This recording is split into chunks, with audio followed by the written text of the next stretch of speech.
રઘુ તને ગમે છે? હા. રઘુ સાથે?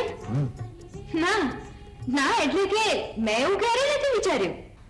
પણ શામલી,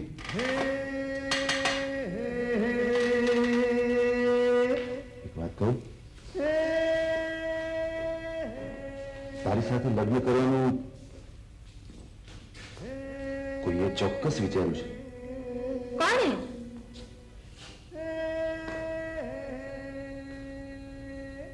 આ તો તારી ઉંમર જોઈને દિલથી શીખવણ આલું છું કે ઘર વસાવજે, ઘર વસાવવામાં ધ્યાન આપજે. ઘર હશે ને તો આખી દુનિયા કોમની છે, બાકી આખી દુનિયા કમાઈ લેશો અને ઘર નહીં હોય તો દુનિયાનું કરશો શું? હું હોસ્પિટલ જતી હતી ત્યારે ફૂલેથી તમે મારું નામ કેમ લખ્યું હતું? તમને તમને આ વિચાર ક્યાંથી આવ્યો? સરિતા, એ નામ મેં નહોતું લખ્યું. થાય શામલી થાય. ગીત ગાવાનું શરૂ કર્યું હોય એટલે એને પૂરું તો કરવું પડે ને.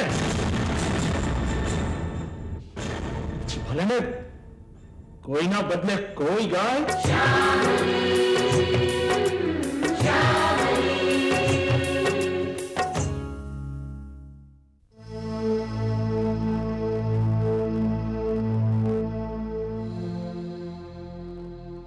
રઘુ અહીંયા આવ્યો હતો? હા.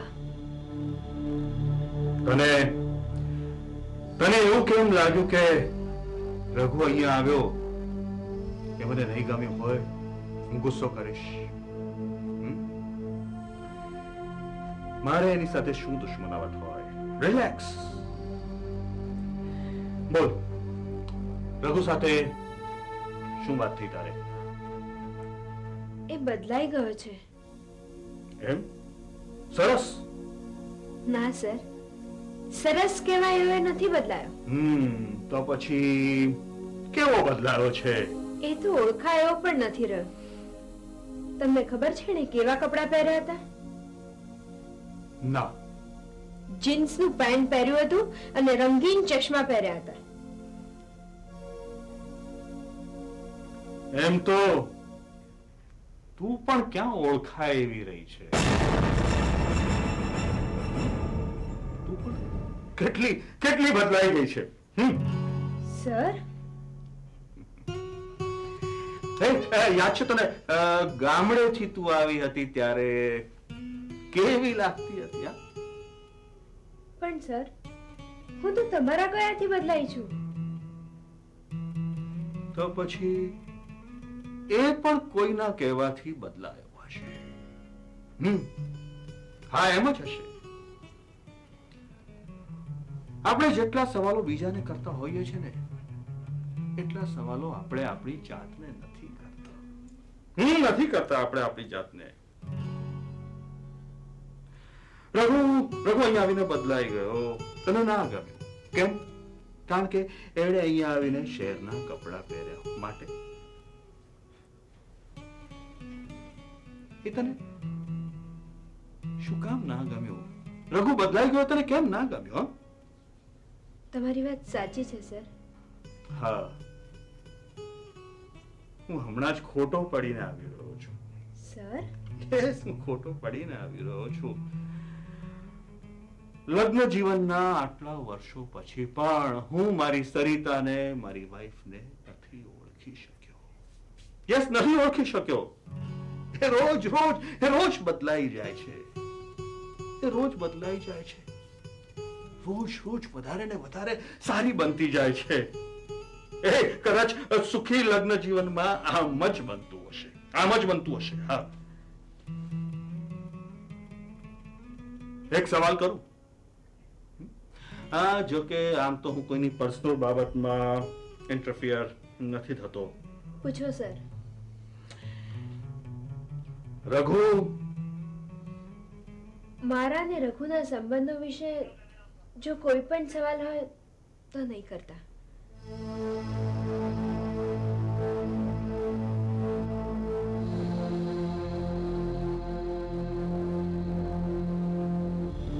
ઓકે, નહીં કરો.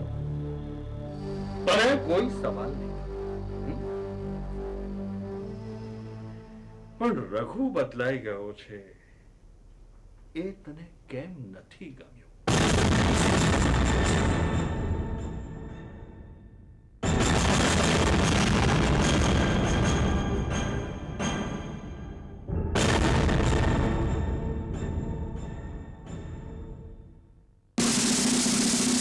હલો, હા, શેઠ ઓળખાણ પડી? રઘુ, એ શેઠ, આજ હવાર રૂપિયા મોકલાવાના હતા ને તમે? હવાર પડી નથી હજુ તમારી? કા શું? નહીં શેઠ, મારે બીજું કાંઈ સાંભળવું નથી. તમે રૂપિયા મોકલાવી દો બસ. હા, નકર શું છે, કોઈ શેઠ કહીને બહુ બોલાવશે નહીં તમને હવે પછી. કા એ ધમકી નહીં શેઠ, મને રોકડા રૂપિયા મોકલાવો તમે. હું શ્રીધર શેઠ હારે વાત કરવી છે? એટલે હે તો હું શું કરીશ? હે હવે શેઠિયા, મારા જેવા માણસ હારે હિસાબ કિતાબ પતાવવા તો શેઠે મને રાખ્યો છે. વહેલામાં વહેલી તકે રૂપિયા મોકલાવી દેજો હો શેઠ. મારી ફોન ના કરવો પડે. હા, કાપું છું. અરે વાહ રઘુ, તું તો સાવ બદલાઈ ગયો ને. આ તારા વેશની સાથે તારા અવાજનો રણકો પણ બદલાઈ ગયો. હે? હા શેઠ, સાચું કહો છો. મને એવું લાગે છે, પહેલા મારે ગામડે હતો ત્યારે એને ગીતો ગાતો હતો, અને હવે આ શહેરમાં આવી રીતે વાતો કરું છું. અવાજનો રણકો બદલાઈ ગયો શ્રીધર શેઠ. એમ રઘુ, આ ગીતો ગાઈને તને શું મળ્યું? હે, બોલ. આ બધું કરીને હું મળ્યું? શું બોલ્યો? કઈ નહીં શેઠ, કઈ નહીં. આ તો બબડાટ કરવાની આદત છે આપણને. હો, બાકી તમે બોલો શ્રીધર શેઠ. આપણને તમારા અંદાજ બહુ ગમે છે. હો, એમને તમારા કુટુંબમાં શ્રીધર શેઠ. રઘુ, અંગત વાત નહીં રઘુ. અરે તું તો અંદાજના વખાણ કરતા કરતા અંદરની વાત પૂછવા માંડ્યો. હે, વાતો કરીને પટાવની આ શ્રીધર શેઠને. ઘણી દિવાળીઓ જોઈ છે શ્રીધર શેઠે. તો પછી તમે કરેલી આતશબાજીઓનો અનુભવ તમને કરાવવાને શેઠ. રઘુ, આપણને તમારા માટે માન છે શેઠ, ડર નહીં.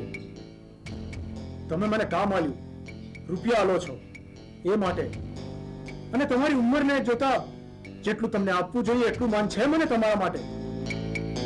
બાકી અમે તો જમીન ફાડીને આ બે હાથે ધાન ઉગાડનારા. રૂપિયો કમાવો કાંઈ અઘરો નથી અમારા માટે. હું જાણું છું તમારા જેવા માણસોને. તમે લોકો રૂપિયા લઈને આદર પણ કરતા નથી અને ડરતા પણ નથી. જાણું છું આવા માણસો. જવા દે, બીત ગઈ સો બાત ગઈ. ચાલ આ બધી વાત પડતી મૂક, ધંધાની વાત કરીએ. પેલા શેઠિયાએ ક્યારે રૂપિયા આપવાનું કહ્યું? હા, કાલ હવારે આવી ગયા સમજો શેઠ. શેઠ, આજે ફિલ્મ જોવા જવાની ઈચ્છા હતી.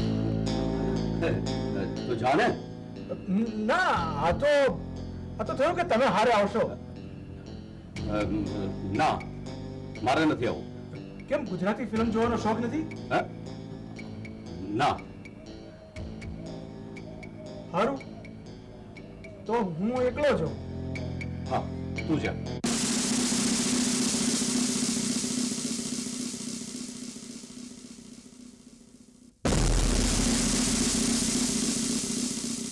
હે માડી હું તો બાર હે આવ્યો રે ક્યાંય નો દીઠી મારી પાતળી પર માર કે દીવડા જબ કરેલો. મારી ક્યાં છે મારી પરણેતર?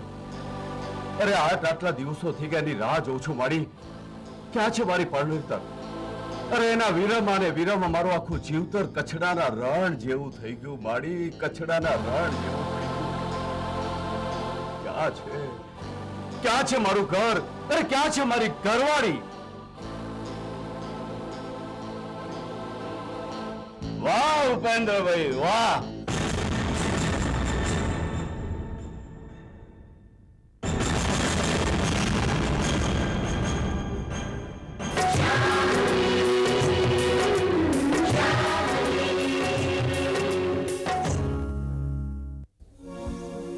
ક્યાં ગઈ હશે આ?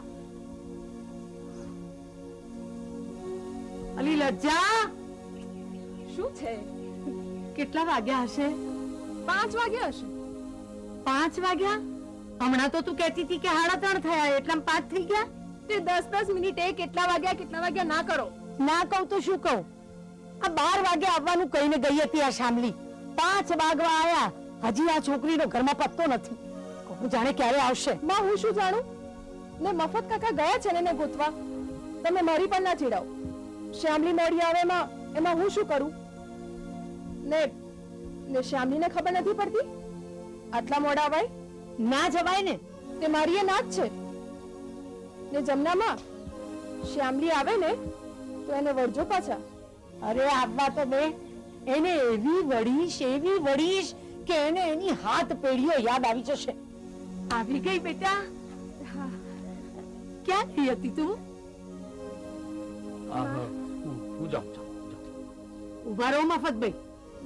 શામલી, 12 વાગ્યાના મફતભાઈ ખાધા પીધા વગરના તને શોધવા નીકળ્યા હતા. અત્યારે તને ઘેર લઈને આયા. હું એમ પૂછું છું, ક્યાં ગઈ હતી? આટલું બધું કેમ મોડું થયું? ક્યાં ગઈ હતી તું? જવાબ આપ. ક્યાં ગઈ હતી એ નહીં કહી શકું. શામલી, જવાબ આપ. ક્યાં ગઈ હતી તું? મારા બાપુની ભાર મેળવવા ભટકતી હતી હું.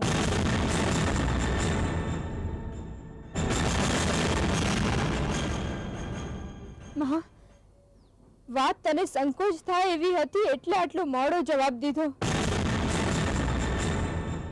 મેં મારા બાપુની શોધ આદરી લીધી છે માં.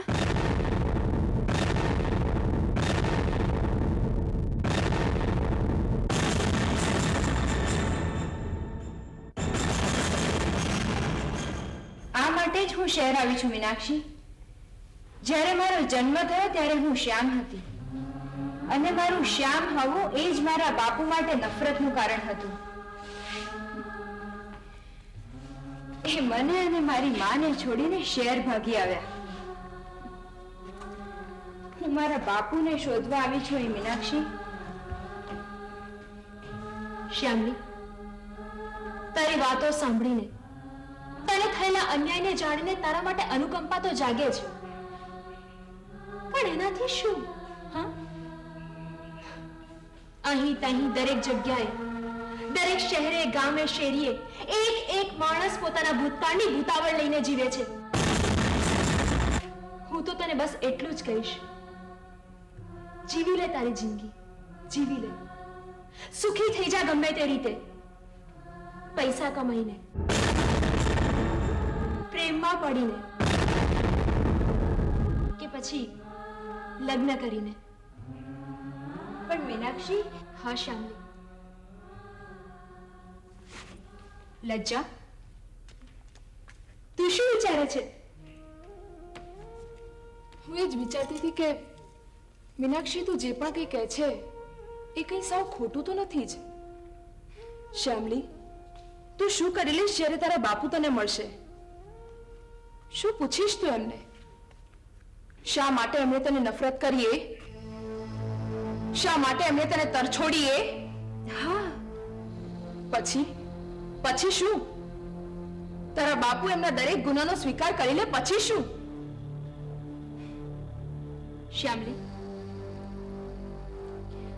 વીતતી ઉંમરને એક સ્ત્રી એક પુરુષ કરતા કદાચ વધારે સારી રીતે સમજી શકે છે.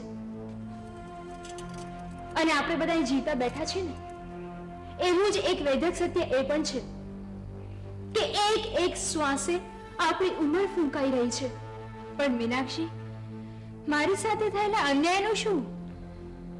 મેં મારા જીવનદાતાને નથી જોયો, કે જે માણસે મને જન્મ આપ્યો. જેમણે જન્મ આપ્યો હોય એમના માટે જ નથી જીવતી એક છોકરી આખી જિંદગી. લજ્જા. હા શ્યામલી, તારી પોતાની એક અલગ જિંદગી છે, જ્યાં તારા સિવાય બીજું કોઈ નથી. તારું કોણ? હા, કોણ તારું? ભલે મારું કોઈ ના હોય, પણ મારે કોઈના બનવું હોય તો? તારે કોઈના બનવું જ હોય તો જે બાપે તારે નફરત કરી એના બનવાનું શા માટે વિચારે છે? પણ જે તને પ્રેમ કરે છે એ રઘુની બનવાનું વિચાર ને. રઘુ? રઘુ તને પ્રેમ કરે છે?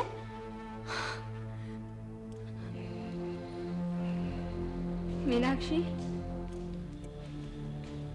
રઘુ મને પ્રેમ કરે છે એની તો મને ખબર નથી, પણ તું જેમ હમણાં હસી ને એવી રીતે દર વખતે હવે રઘુ જરૂર હશે. કારણ કે મને તો એ પણ નથી ખબર કે મારા બાપુ કોણ. સોરી શ્યામલી. મીનાક્ષી, જો તને મારા માટે જરા પણ લાગણી હોય ને તો મને મારા બાપુ શોધવામાં મદદ કરજે. પ્લીઝ પ્લીઝ એ કહેવાય ને આવા પ્રસંગે. કદાચ હું બદલાઈ ગઈ છું. જો અત્યારે મારા બાપુ વહાલથી મારા માથે હાથ મૂકે ને તો હું એમથી બધી એ જીત પૂરી કરું. એ વિચારતા હતા ને કે મારી માએ ફિલ્મોમાં કામ કરવાની કેમ ના પાડી, તો હું એમની આ હઠ પણ પૂરી કરીશ. હું કરીશ. શ્યામલી, તારા પપ્પા તારી મમ્મીને ફિલ્મોમાં કામ કરવા માંગતા હતા? હા, શ્યામલીના બાપુ ફિલ્મો સાથે જોડાયેલા હતા. ફિલ્મો સાથે જોડાયેલા હતા?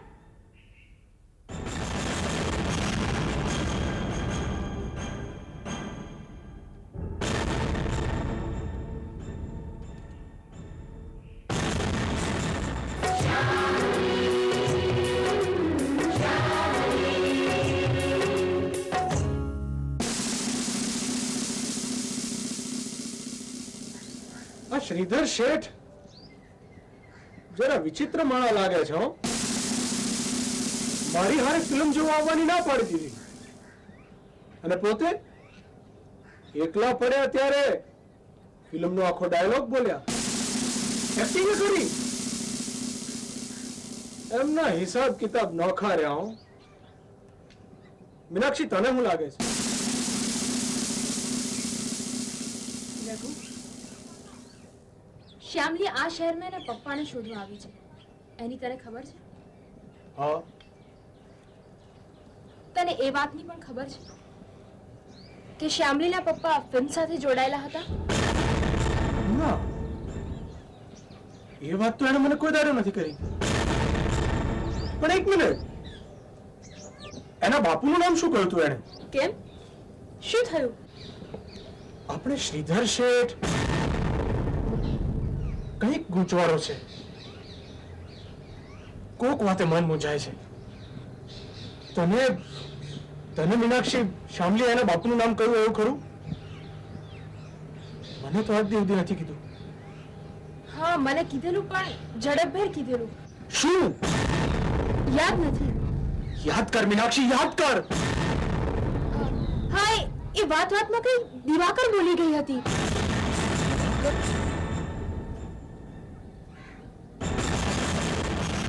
દિવાકર?